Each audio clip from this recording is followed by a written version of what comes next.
Every great TV show has a beginning. But it's the finale that can leave its mark on television history. Hi, I'm Anna. And I'm Jeff, and you're listening to We Judge a Show by Its Pilot, a podcast where we watch and discuss the pilots for shows while sharing personal stories that parallel the storyline. But this month, we're doing things a little different.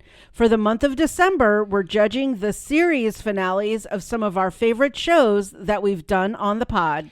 And since we're covering series finales, we'll be delving much more into the series as a whole, so we must warn you, there are spoilers ahead.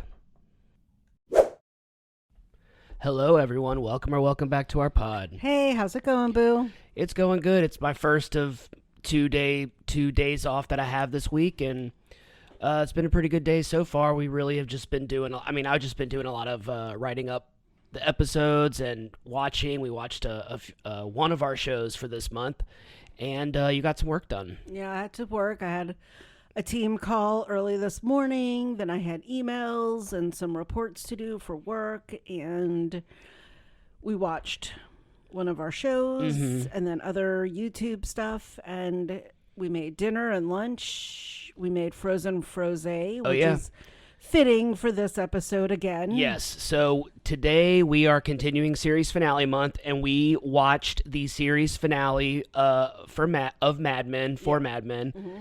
And you had seen it before. I don't think I had ever seen it.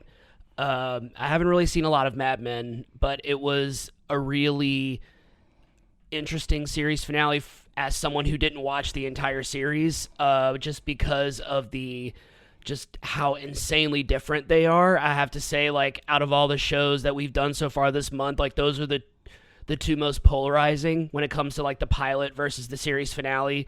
I mean, everything from the clothing to just the overall vibe, I guess. Yeah.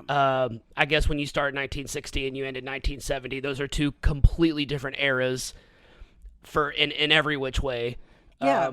But yeah, I mean, like, yeah, it was really interesting, and we got a lot to talk about. And so Anna's going to do what she always does and give us some series and episode information. Alrighty. Mad Men series finale, Person to Person. Again, as a reminder, Mad Men was an American period drama series that aired on AMC from 2007 to 2015 for 7 seasons with a total of 92 episodes. The series finale aired on May 17, 2015, and was written and directed by Matthew Weiner, the show's creator. The final season of Mad Men was split into 2 parts, part 1 that aired in 2014 and the second part that aired a year later. I can tell you, I hated when they started doing that. Like, I don't remember what series was the first that did that. That kept splitting up seasons. I'm like, just do it in 1 year. I think it kind of started. I think it started when the movies started doing it for their final movie, and they started doing part 1 and part 2. Maybe. The series takes place over the course of a decade, starting in 1960, ending in 1970, showing how much the world, specifically the workplace, changed in just 10 years. Mad Men was intended to take place over the course of the 60s, and by season 7, the decade was coming to an end, so Matthew Weiner decided the show would reach its natural conclusion. The series finale mostly focuses on Don's journey of self-discovery while attending a retreat in California, but also shows the other characters getting their own conclusion. You can watch the entire series on AMC Plus, and the first 5 seasons are on Prime Video and Max. So you did watch the series finale when it originally aired, or around that time? Yes. So what was your feeling of... So you remember watching it? Yes, I do. And I do remember the whole, like, everyone was speculating how it was going to end. I mean, it's really kind of one of my first sort of, I think I mentioned this when we did the pilot initially for the pod, that it was really one of the first shows that I remember Facebook chatter being about and people talking about it. And I do remember the guesses of how it was going to end. Like, everyone was speculating what was going to happen. I don't remember lots of the speculations. I was going to actually look at my Facebook timeline at around that time. But I do. I remember watching it and being excited to see what was going to happen to everyone. So watching it, just watching the show in general, like I know, like I was born in 1984. I don't really remember a lot of the 80s itself, but because it carried over like into the 90s, like the aesthetic, the music and movies, that was all still present in the 90s. I do feel like I was raised like in the 80s culture.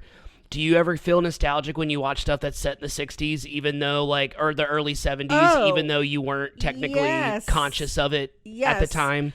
For me, a lot of it is the clothes, the homes, like the furniture, the appliances. Yeah. Even down to things like food packaging, things like Tupperware that they use, the phones. I mean, all of that, like even the cars and things. Yeah. I mean, I think that's also why I do love watching shows like that go back in time. Like, we've done the Wonder Years, and I mean, that was definitely during my childhood time. Right. So yeah, I look back on Mad Men and just think about like all the way things were back then, in the sense of like technology, women in the workplace, and just kind of growing up in that era. It was definitely nostalgic for me. So I believe in the Mad Men pilot episode that we did, we talked about our favorite commercials, most memorable jingles. Are there any, now let's kind of talk about like the opposite end. Are there any like jingles or commercials that you remember that would that you didn't like or that you hated that would get stuck in your head? Gosh, I'm trying to think. I mean, do you know of one off the top of your head? I wrote down a few. Okay, you go first, and let me see if I can think of stuff. So locally, and I may have talked about this on the Mad Men pilot, I actually don't remember. I was going to go back and listen to it, but then I ended up not doing it.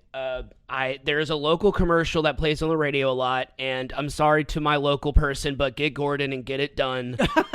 Yes. Good Lord. I sing that all the time. I mean, I end up doing it too, and it's one of those that like I hate it, but it gets stuck in my head, and you know what? That's the point. It's supposed to get stuck in your head. So there was this old commercial from the 90s that it cycled through and had different iterations of it. It was the old pull-up diaper commercials. Oh. Mommy, wow. I'm a big kid now. And that would get stuck in my head all the time because that commercial would play constantly along with the Flintstones kids vitamin commercial. Oh, wow. 10 billion strong and growing. It's that. Okay. So, yeah, it's like, see, I remember. And there was other one. It was when kids were in commercials. I think that's when it annoyed me because I was also a kid. And I just thought it was, I don't know why, because there was this other one. It was for Kraft macaroni and cheese, and it was called the Blue Box Blues. And these kids would sing like having the blues, but then they would get their mac and cheese, and then everything was fine. It was just one of those things that would just get stuck in your head. And then it wasn't a jingle, but I was never a fan. So are there any that you can think of? I could, like, there's one, again, you talk locally, and there's one, and anyone who's listening from New Orleans, there was, I think it was like a furniture store or like an appliance store in New Orleans. It was called Rosenberg's. Okay. And it was, and I'm going to go ahead and claim I cannot sing, so do not come at me in the comments. It was like Rosenberg's 1825 2-lane, and that was the street that it was on. However, when I was little, I always thought they were saying too late, and I never got it. I was like, why are they saying too late? Like, I don't understand. But I didn't know that there was an actual street called Tulane when I was little. I mean, I knew Tulane University, but I didn't know all the streets in New Orleans when I was very young. So that one is definitely one that sticks in my mind. Like any Popeyes commercial back in the day, especially early on. Yeah. But yeah, I mean, I think a lot of commercials are probably annoying to me. I can't really pinpoint one. Any ironically attorney commercial, like you said, like get Gordon. Yeah. and get it, like that one. Right. I do that all the time. Yeah. I do it now. It's going to be stuck in my head again. But they're always the ones that are like, I can turn this wreck into Right. your check, and all of those kinds. And Yeah. Oh, yeah. There are plenty of those local lawyer commercials Yeah. that would circulate all the time. oh yeah, So I kind of touched on it a second ago, talking about like how vastly different the pilot and the series finale are, just with the clothing and the all of the kind of the overall attitude, and women working in non-secretarial jobs. Like, is there anything about that like resonates with you? Well, I mean, I thought it was amazing that Peggy and Joan had moved up so much in the 10 years. Yeah. I feel like that's still pretty astonishing from just the 60s to the 70s. Right.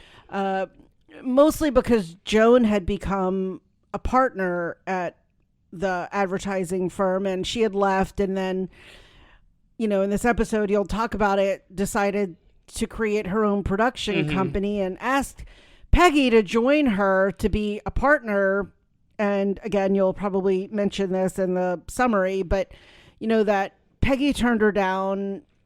She never totally delves into why she turns her down, but I think it was really because Peggy wanted to find her own way. I mean, Peggy wanted to make her own name, and I thought that actually ended up being great for Joan, because Joan would have her own business, her own company, and her own name, and Peggy still wouldn't be under someone. Well, she was on the show, she was still doing copy, and she was one of the executives and stuff, but I thought that was interesting in that sense, and just kind of how they had come into their own by the end of it. Yeah. Yeah. Yeah, it's really crazy because watching the pilot, everyone is like in like these, like they're in these slick suits, their hair is all just slicked short, and their hair is all short and slicked back, and it just felt very like sterile, very like not stainless steel, but I just want to say like sterile. Everything was just very like drab, kind of bleak feeling. And then watching the series finale, everything is just so much more like colorful. And I mean, like, it was just really funny to see these people in the workplace, and like one of the guys is just wearing like jeans and like a tucked in like plaid long sleeve or something like that. You have to think about, in the 70s, like Woodstock had just happened in 69. Yep. Obviously other important things like the moon landing, the Manson murders, all of those. I had just been born technically, so I definitely think there was a movement of like freedom and kind of expanding of your mind. Yeah. And I don't necessarily mean drug wise or anything, but just like, back in the 60s, it was always very clean cut, very much like rigid. This is how it is. This is how it's always been. Yeah. And this is how it's going to be going in the future. Whereby the 70s, it was a little bit more freedom and free falling, and just a lot more casual. Yeah, a definitely. lot more, I would say, laid back. Yes, like that. Yeah, it was just, I just thought it was kind of, it makes me want to start from the beginning and just watch the whole thing, because kind of each season is like over a period of like a year or something like that. And I know the last season was like partially in 1969, and the second part was in 1970. It would just be really interesting, because I don't know if I've ever really watched a show that did that kind of just showed, like, I mean, other than it like naturally happening like over to the course of like naturally like in present day, like it takes place in present day, but in that sense of just kind of like it being a period piece, but it taking place over like a long period of time. I think that is really interesting, and I'm sure it's happened before. I'm sure it's been done before, but in my mind, I don't know if I've ever really watched a show that's done that. And I mean, we haven't really watched The Crown yet, but I know The Crown does that. But yeah, like it really makes me want to kind of go, and I know I probably said it when we watched the pilot, but I was like, I definitely want to go and watch the whole series just to see the the natural progression of each year and things getting things just kind of evolving.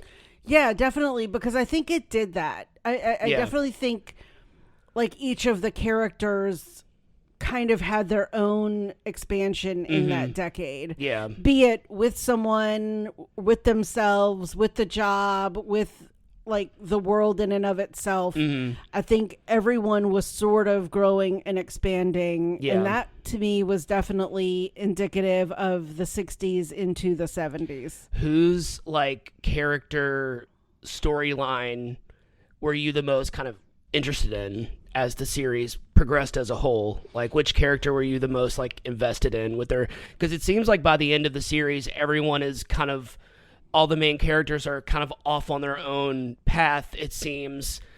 Pete's going to Wichita, I believe. He's like moving, and then Peggy's like staying at the company, moving up. Joan's doing her own thing.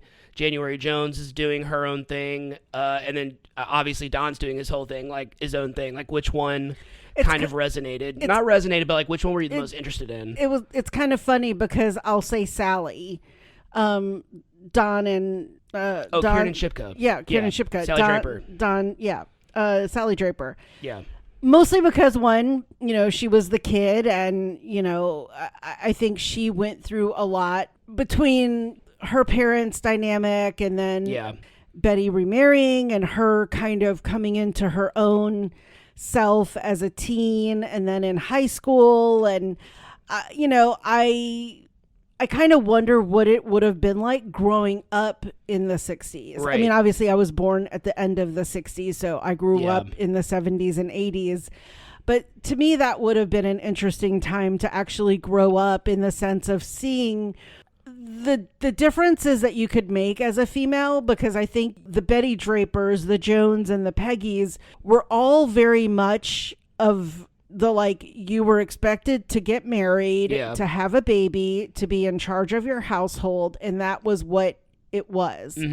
And she definitely saw that with Betty, but here you also had Joan and Peggy kind of establishing their own career paths and their own businesses. I mean, obviously she didn't technically see all those things, but I think looking back at the 40s and the 50s and seeing how far women had come by the 1970s, definitely, we still have a way to go, apparently. Right. But I think as a preteen and teen, being able to see that there was hope for your future, that you didn't have to be sort of, I hate saying stuck being a housewife, but that you had choices. Right. A lot of things happened in the 70s, particularly for women. There are even sort of crazy things that happened in the pilot that we talked about then, was that Peggy got on birth control, and it was secret birth control that you usually couldn't get unless you had the permission of your husband.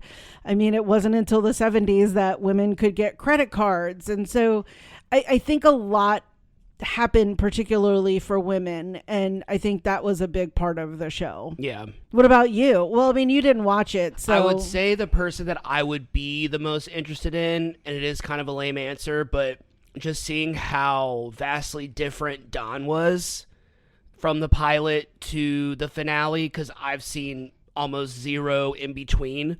So kind of seeing what caused, I'm really interested to learn like what caused him wanting to take this journey of self-discovery, like what caused all of this to happen. It just seems really interesting because he always even in the pilot, he just seemed like he was always on the brink of losing it. I even kind of felt it at that point in time. It just seemed like he was doing so much and kind of not letting anyone in, and just kind of pretending like everything was fine and he wasn't talking about anything. I'm just really interested to see like how that evolved and how that progressed. Gotcha. I'm looking up to see if I actually posted about it.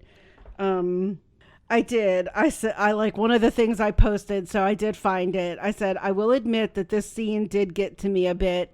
I always wanted Peggy to be happy, and I said Peggy and Stan forever. That was a sweet scene. Yeah. So I think that was kind of it. Was I wanted her to be happy. I just felt like, and I had another one. I said Peggy and Stan forever. Aw. And then I also wrote on May 17th, I'd watch a Peggy and Joan spinoff, #girl power.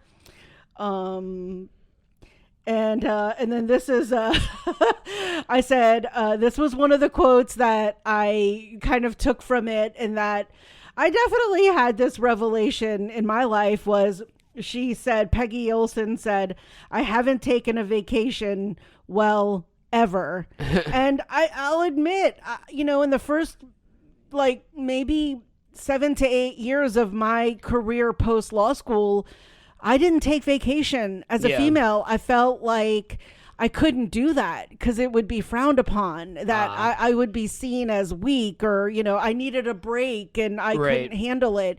And whether it was that or not, I just also felt like I just had to do a good job. Yeah. And taking a vacation meant like that showed weakness. And then I guess right before I started watching it, I posted getting ready for my breakup with Don Draper. So I was gearing up for this one. Yeah. I mean, that was May 17th, 2015. Yeah, it's crazy. Yeah, Summer watched this as well. Oh, so okay. yeah, shout out to Summer because we were chatting over Facebook about it. Oh, that's cute. Yeah. Are you ready to get into the summary? Let's do it. Person to person. Series finale summary. In the fall of 1970, Don calls Sally from Utah, where he's witnessed Gary, is it Gablich? Gary Gablich's Blue Flame break the land speed record at the Bonneville Speedway. Sally gives Don the news about Betty's cancer diagnosis and states her opinion that Bobby and Jean should stay away Henry Francis after their mother's death, as this will allow them to stay in the same school, same house, and have the same friends.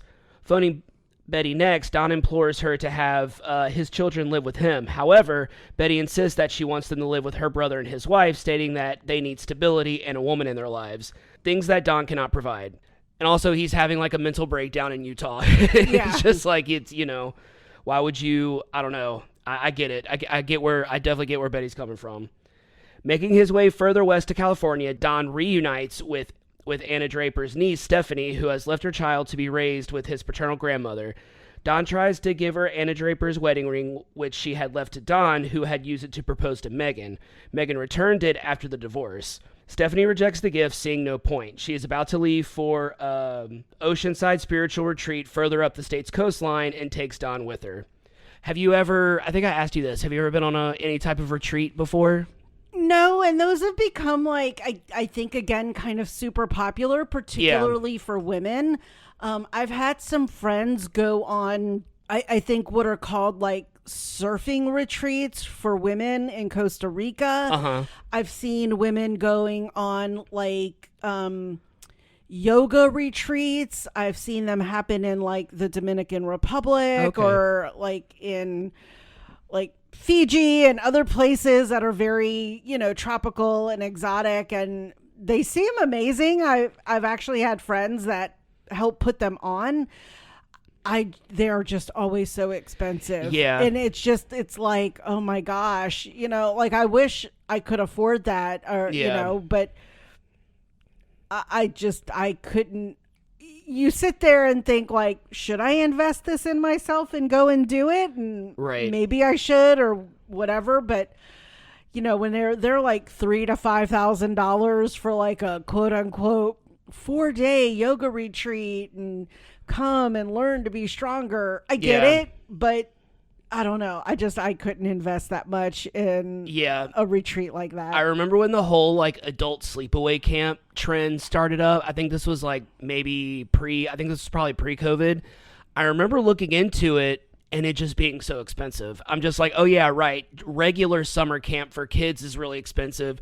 I'm assuming it's even more expensive for adults because there's so much other things included in it. Well, what is that like? So basically you're going to sleepay camp, but you're an adult. Yeah. Oh. So there's more like, I think canoeing. I think there's more like, like a singles night. And I was gonna say, is it sex? No. It's like it's more of like, Yeah, it's summer camp for adults, and there's like alcohol involved, and there's singles other, night, costume party, right? like kind of like challenge, but Right. yeah, Exactly. That's Got it. pretty much. Yeah, and you do. Anything that you would do at a summer camp, you could sign up for things. Like I think they're the crafts ones. and art. I think there's like the specific ones where you have like everyone has like a pre-planned like agenda, and then there's like the other ones that are more like actual summer camps where you can choose what activities you do and Gotcha. do all of that. But they're all really expensive. Yeah, the ones I looked at for women, the surfing, the yoga, the women's empowerment. I mean, those were all great. And actually, I mean, I think I would love to learn how to surf. I don't know if I'd be very good at it. I love yoga. That's, I think, why I looked at those. Okay. Again, I wasn't super great at yoga. Yeah. I can do sort of some of the basic stuff, or I used to be able I've never to. done any yoga. So. But I love that. But again, they're always in these like super tropical, remote places that are just not easy to get to or inexpensive. Yeah. I mean, Costa Rica would probably be the closest, and Southwest goes there, but again, it's not an easy trip, nor is it cheap to do. So that's always in the back of my mind. I mean, if it was like here in like Texas or Mississippi somewhere, there are lots of cool places here. You could learn to do yoga and stuff, but sorry, I'm yawning again.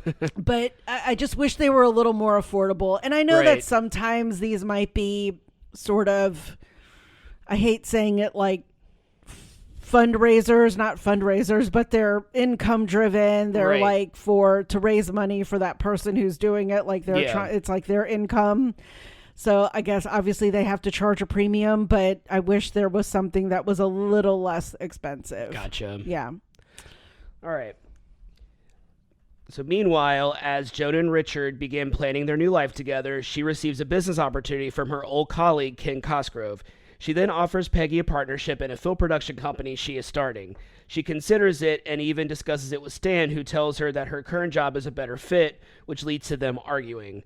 Richard is displeased with Joan's professional ambition and leaves. It doesn't fit in with his plans for them. And there's sometime later, Roger visits and tells Joan that his daughter Margaret is now lost, and he is going to completely cut her out of his will, leaving his estate to his grandson Ellery and Kevin, who doesn't know Roger is his father. Joan reveals to Roger that Greg has no contact or relationship with Kevin, and that it will actually be something of a relief to know that Kevin's future will be provided for. Roger tells her that he's going to marry Megan's mother, Marie Calvert, and Joan laughs, delighted by the scandal. That was actually Don Draper's mother-in-law. That was Megan's mother. Gotcha. Okay. Yes. So back at the Francis residence, Sally has returned home from boarding school, ostensibly because she missed Bobby and Jean. Bobby reveals he knows about Betty's cancer and knows that Sally has really returned to take care of him and Jean because their mother is going to die soon. Noticing that Bobby has burned his grilled cheese, Sally offers to show him how to do it properly, and she commences being the woman of the house. It was very, very sweet. That was a very sweet scene. Because Jean is Henry and Betty's son, her second husband. Gotcha. So that's like the little brother. Gotcha. And that was what was also, I think, Betty's kind of concern about Don coming back, because Jean wasn't his son, and so I mean, would Don really care about Jean? I mean, obviously Henry wouldn't let Don take Jean from him. So, yeah. Later at the retreat, Stephanie abandons Don after receiving troubling criticism in group therapy about abandoning her child with his paternal grandparents. Stuck at the retreat with no means of leaving for several days, a distraught Don calls Peggy in her office. Peggy pleads for him to return home to his job, insisting McCann Erickson would gladly take him back, and there is work to be done with the Coca-Cola account. A little bit of mentioning. Foreshadowing. Yeah. In despair and on the verge of a breakdown, Don confesses many of his wrongdoings to Peggy, stealing another man's name, breaking all of his vows, and scandalizing Sally, believing that he's done nothing truly substantial in his life, and confiding that the main reason he called was he never bade her goodbye. Peggy replies that's not true and tries again to convince him to come home. After Don hangs up, Peggy discusses the disturbing call with Stan over the phone. Though Peggy is concerned for her mentor, Stan thinks that Don has disappeared off the radar many times before and has always returned. She apologizes for the earlier argument, and Stan tells her that he is in love with her. Peggy initially is flustered, but suddenly realizes she loves him too. He then rushes to her office where they kiss. That was probably my favorite scene. They were super cute. Oh my God, it was so good. It was so good. The way she was just like, hello, hello, then he just like shows up to her. I was like, of course we knew that was happening, but it was just really sweet. Yeah, they have great chemistry. A counselor at the retreat notices that Don is upset, which was Helen Slater. Yes. That was oh my God, Supergirl. Yeah. What was the movie she was in with Christian Slater? Where The Legend of Billie Jean. The Legend of Billie Jean. Oh my God. Yeah, you introduced that movie to me. God, and so good. It was a great movie. So good.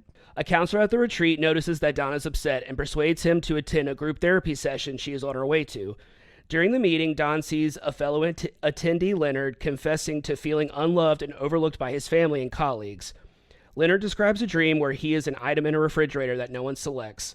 He then breaks down crying. Don, overcome with emotion, embraces him and breaks down as well. Oh my God, that scene. That was a really great scene. It was amazing. It's kind of the lead up to it. It was, that actor, I don't know who that actor was. I don't remember, but whoever that actor was that did that scene, he was fantastic. Yeah. The episode and the series as a whole ends with a montage of the fates of the major characters. Pete, Trudy, and Tammy board a Learjet, taking them to their new lives in Wichita. Joan operates her thriving new business, Holloway Harris Productions, from her apartment while her mother looks after her son. Roger and Marie sit in a cafe in Paris on their honeymoon and muse about an elderly couple seated nearby. That was also really cute. It was so cute. Sally does housework and tends to her younger brothers while Betty smokes a cigarette and reads behind her. Peggy, hard at work on an assignment, receives a loving embrace from Stan. Don, seated in the lotus position, participates in a meditation class at the retreat center when a smile comes to his face. The show smash cuts to the groundbreaking 1971 Hilltop television advertisement for Coca-Cola. End of series. End of series. So you remember that commercial? Oh, yes. I mean, I was 2 technically when that came out. Yeah. But that led to the whole, like, Coke brings the world together. Yeah. Because it was also famous, I think, that Coke had different bottling, like, I don't know what bottling breweries, I don't know what you call, like, for sodas, around the world. And I remember that there was a promotion that you could get the Coke bottles with Coke in different languages on them. And you would collect back in olden days, or they still might have them, where you had the 6-pack holders, kind of like for beer, for Coke. And you would try to collect these bottles. And I don't remember how you got them. I don't know where they were, but I remember... I'm going to totally make it up, but I think I had like Coke in Japanese. I had Coke in Korean, Coke in like French. I mean, like in all these languages, and you just wanted all the little mini Coke bottles, and totally remember all of that. Yeah, I totally do. Yeah. So watching the series finale now versus when you originally watched it, is there any difference of feeling, or do you just kind of have the same feeling? Oh, the same feeling. Just that I mean, like... looking back at my post, I mean, and for me to actually have posted about it on the day that it was happening, that's how big it was to me then. Right. I mean, just, it was, and then like kind of Facebooking it as it was happening, the whole like Peggy and Stan. I just remember like... like how far she came from the first episode. Like, I just freaking hated, was it Peter? Pete, yes. Yeah. I mean, Vincent Kartheiser. He ended up with his wife, and he had gotten a new job with Learjet. That's why he was on a Learjet. Gotcha. They were going off to Wichita, and I was just glad he was leaving, because I always kind of felt like he was like this little thorn that was maybe festering with Peggy, and you know, he was always there, and I just was like, you just need to go, like, get away from her and stop bugging her. And I was just happy he had decided to be happy with Trudy and his daughter, and him start anew, go Pete, and, you know, do your own thing with your family and leave Peggy alone to have her own happiness and her own joy and her job and her love life and whatever that meant. Because I just was like, oh God, Peggy and Joan, like those two were to me the ones from the first episode that intrigued me the most. Yeah. All right, you think that about wraps up this one? I do. Yes. Mad Men, loved it. Oh yeah. I mean, I don't have a lot of opinions because these are the only episodes. The pilot and the finale are really the only episodes that I watched. And it's only 92 episodes. I'm not saying like obviously we couldn't binge it in a weekend or anything. You're gonna be but the thing is that you're gonna be gone for a week. Yes. And I plan on watching. I plan on watching some shows. So well, you'll have 2.5 full days with Max Murphy, and he'll be hanging out with you. But I think that would be one of the good shows for you to watch. I think they're easy to follow along with. Yeah. I'll do that. All right, well, that about wraps up this episode. Thanks for tuning in. If you haven't already, go ahead and follow us on whichever platform you're listening to this podcast on. That way you'll be notified every time we publish a new episode. You can also follow us on Instagram at We Judge Pilot Pod. Leave us a comment, suggest a show for us to watch, or leave some emojis in the comments. What you got? I don't have too many. I mean, I just had like the soft drink emoji, obviously for Coke, the yoga emoji. Sadly, the cigarette and the lung for Betty. That about killed me, that scene, because, she had cancer and she was still smoking. I know, that always frustrates me. The camera emoji for Joan's production company. And then the heart emoji for Peggy and Stan, and maybe the plane for the Learjet. Yeah. The peace symbol, anything like that to represent the 60s, 70s. All right. Well, I think we're going to head out, but thanks. But we'll talk to you soon. Thanks for listening.